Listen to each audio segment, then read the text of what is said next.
The Rights of the Colonists as Men by Samuel Adams from the Committee of Correspondence to the Boston Town Meeting, November 20th, 1772. Among the natural rights of the colonists are these: first, the right to life; second, to liberty; thirdly, to property. Together with a right to support and defend them in the best manner they can. These are evident branches of, rather than deductions from, the duty of self-preservation, commonly called the first law of nature. All men have a right to remain in a state of nature as long as they please, and in case of intolerable oppression, civil or religious, to leave the society they belong to and enter into another.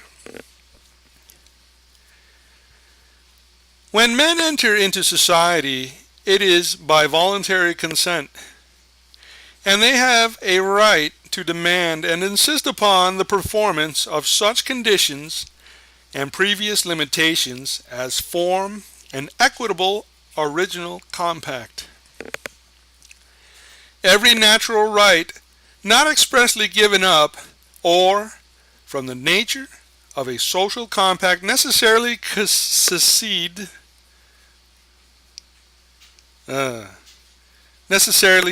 ceded, remains. All positive and civil laws should conform, as far as possible, to the law of natural reason and equity. As neither reason requires nor religion permits the contrary, every man living in or out of a state of civil society has a right peaceably and quietly to worship God according to the dictates of his conscience. Just and true liberty, equal and impartial liberty in matters spiritual and temporal, is a thing that all men are clearly entitled to by the eternal and immutable laws of God and nature, as well as by the laws of nations and all well-grounded and municipal laws, which must have their foundation in the former. In regard to religion, mutual toleration in the different professions thereof is what all good and candid minds in all ages have ever practiced, and both by precept and example inculcated on mankind. It is now generally agreed among Christians that the spirit of toleration, in the fullest extent consistent with the being of civil society, is the chief characteristical mark of the true church, insomuch that Mr. Locke has asserted and proved beyond the possibility of contradictions on any solid ground that such toleration ought to extend to all whose doctrines are not subversive of society. The only sects which he thinks ought to be, and which by all wise laws are, excluded from such tolerations, are those who teach doctrines subversive to the civil government under which they live. The Roman Catholics or Papists are excluded by reason of such doctrines of these: that princes excommunicated may be deposed, and those that they call heretics may be destroyed without mercy. Besides their recognizing the Pope in an absolute Besides their recognizing the Pope in so absolute a manner, in subversion of government by introducing, as far as possible, into the states under whose protection they enjoy life, liberty, and property, that solatium in politics, imperium in imperio, leading directly to the worst anarchy and confusion, civil discord, war, and bloodshed. The natural liberty of man by entering into society is abridged or restrained so far only as is necessary for the great end of society, the best good of the whole. In the state of nature, every man is, under God, judge and sole judge of his own rights and of the injuries done him. By entering into society, he agrees to an arbiter or different judge between him and his neighbors, but he no more renounces his original right, thereby taking a cause out of the ordinary course of law and leaving the decision to referees of indifferent arbitrators. In the last case, he must pay the referee for time and trouble. He should also be willing to pay his just quota for the support of the government, the law, and the Constitution, the end of which is to furnish indifferent and impartial judges in all cases that may happen, whether civil, ecclesiastical, marine, or military. The natural liberty of men is to be free from any superior power on earth, and not to be under the will or legislative authority of men, but only to have the law of nature for his rule. In the state of nature, men may, as patriarchs did, employ hired servants for the defense of their lives, liberty, and property, and they shall pay them reasonable wages. Government is instituted for the purpose of common defense, and those who hold the reins of government have an equitable right to an honorable support from the same principle that the laborer is worthy of his hire. But then the same community which they serve ought to be assessors of their pay. Governors have a right to seek and take what they please. By this, instead of being content with the station assigned them, that of honorable servants of the society, they would soon become absolute masters, despots, and tyrants. Hence, as a private man has a right to say that wages he will give in his private affairs, so has a community to determine what they will give and grant of their substance for the administration of public affairs.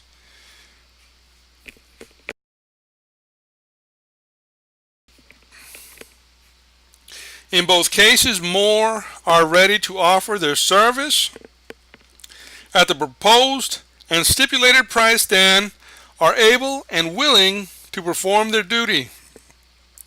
In short, it is the greatest absurdity to suppose it in the power of one or of any number of men at the entering into society to renounce their essential natural rights or the means of preserving those rights, when the grand end of civil government, from the very nature of its institution, is for the support, protection, and defense of those very rights, the principles of which, as is before observed, are life, liberty, and property. If men through fear, fraud, or mistake should in terms renounce or give up any essential natural right, the eternal law of reason and the grand end of society would absolutely vacate such renunciation. The right of freedom being the gift of God Almighty. It is not in the power of man to alienate this gift and voluntarily become a slave. As Christians, these may be best understood by reading and carefully studying the institutes of the great lawgiver and head of the Christian church, which are to be found clearly written and promulgated in the New Testament. By an act of the British Parliament, commonly called the Toleration Act, every subject in England except Papists, etc., were restored to and established in his natural right to worship God according to the dictates of his own conscience. And any charter of this province is granted, ordained, and established that is declared as an original right, that there shall be liberty of conscience allowed in the worship of God to all Christians except Papists, inhibiting or where shall inhibit or be resident within such province or territory. Magna Carta itself is the substance. Magna Carta itself is in substance but a constrained declaration or proclamation and promulgation in the name of King, Lords, and Commons. Of the sense, the latter had their original, inherent, indefeasible natural rights, as also those of free citizens equally purduable with the other. The great author and the great jurist and even the court writer, Mr. Justice Blackstone, holds that this recognition was justly obtained of King John, sword in hand, and peradventure it must be one day, sword in hand, again rescued and preserved from total destruction and oblivion.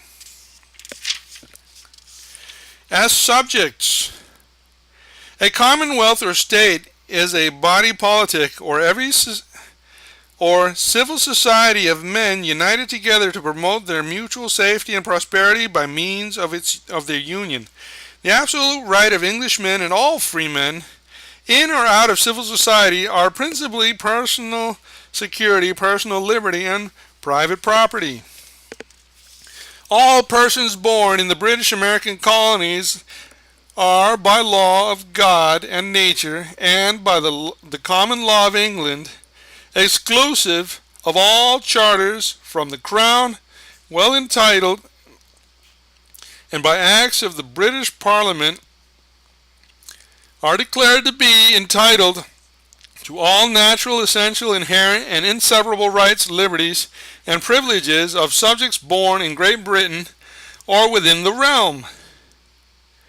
Among these rights are the following, which no man or body of men, consistently with their own rights as men and citizens or members of society, can for themselves give up or take away from others.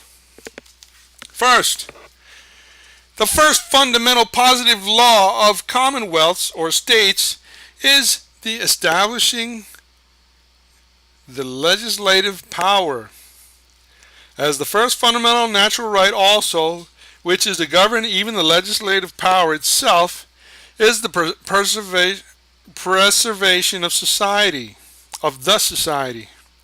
Secondly, the legislative has no right to absolute arbitrary power over the lives and fortunes of the people, nor can mortals assume the prerogative not only too high for men, but for angels, and therefore reserved for the deity alone. The legislative cannot justly assume to itself a power to rule by extemporary arbitrary decrees, but it is bound to see that justice is dispensed and that the rights or subjects be decided by promulgated standing and known laws and authorized independent judges, that is independent as far as possible of prince and people. There should be one rule of justice for rich and poor, for the favorite at court and the countryman at the plow. Thirdly, the supreme power cannot justly take from any man any part of his property without his consent in person or by his representative. These are some of the first principles of natural law and justice, and the great barriers of all free states, and of the British Constitution in particular. It is utterly irreconcilable to these principles and to any other fundamental maxims of the common law, common sense, and the reason that the British House of Commons should have the right at pleasure to give and grant property to the colonists. That the colonists are well entitled to all essential rights, liberties, and privileges of men and freemen born in Britain is manifest not only from the colony charter in general, but acts as the British Parliament. The statute of the 13th of Geo II C7 naturalizes every foreigner after 7 years' residence.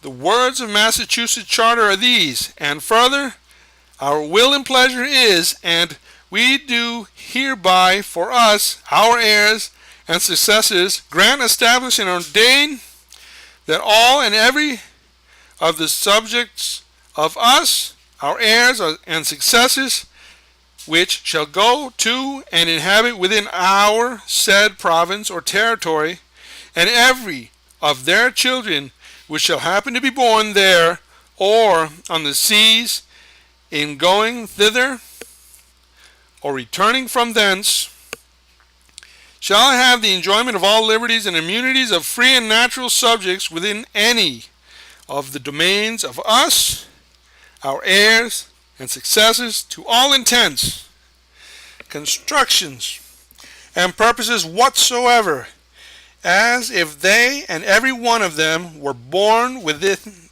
this, our realm of England. Now, what liberty can there be where property is taken away without consent? Can it be said with any color of truth and justice that the continent of 3,000 miles in length and of a breadth as yet unexplored, in which, however, it is supposed to be can it be said with any color of truth and justice that this continent of 3,000 miles in length and of a breadth as yet unexplored, in which, however, it is supposed there are 5 million of people, had the least voice, vote, or influence in the British Parliament?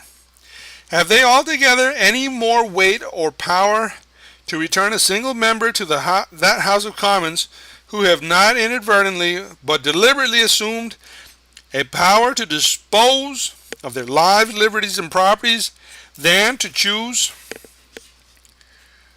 an emperor of China? Have the colonists a right to return members to the British Parliament? It would only be hurtful, as from their local situation and circumstances, it is impossible they should ever be truly, properly represented there. The inhabitants of this country, in all probability, in a few years will be more numerous than those of Great Britain and Ireland together.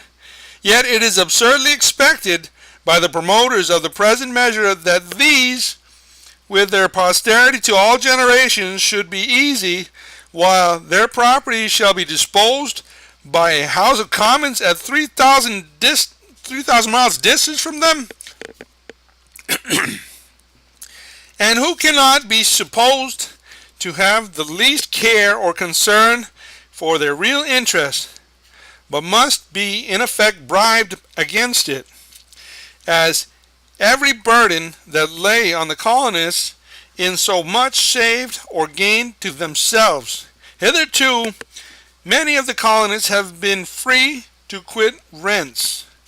But if the breadth of the British House of Commons can originate an act for taking away all our money, our lands will go next or be subject to the racket rents from haughty and relentless landlords who will ride at ease while we are trodden into the dirt. The colonists have been branded with the odious names of traitors and rebels only for complaining of their grievances. How long such treatment will or ought to be borne is submitted.